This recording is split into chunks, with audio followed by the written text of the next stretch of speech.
അന്നും ഞാൻ പറഞ്ഞില്ലേ കൂടും കണ്ടെന്ന്, മോളെ സൂയിപ്പാണെന്ന് പകയൻ തിരിപ്പിക്കുന്നേ. പൊന്നിൻ്റെ കൊതി പൂണ്ട് അടുത്തോനെന്ന്, നിന്നെ ചതിക്കുമെന്ന് വണ്ടിൽ കയറണ്ടെന്ന്. അന്നും ഞാൻ പറഞ്ഞില്ലേ കൂടും കണ്ടെന്ന്, മോളെ സൂഹിപ്പാണെന്ന് പകയൻ തിരിപ്പിക്കുന്നേ. പൊന്നിൻ്റെ കൊതി പൂണ്ട് അടുത്തോനെന്ന്, നിന്നെ ചതിക്കുമെന്ന് വണ്ടിൽ കയറണ്ടെന്ന്.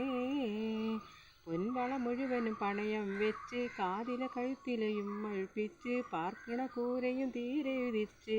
പൊൻവള മുഴുവനും പണയം വെച്ച്, കാതിലെ കഴുത്തിലെയും മഴുപ്പിച്ച്, പാർക്കണ കൂരയും തീരെഴുതിച്ച്. അന്നും ഞാൻ പറഞ്ഞില്ലേ കൂടും കണ്ടെന്ന്, മോളെ സൂയിപ്പാണെന്ന് പകയൻ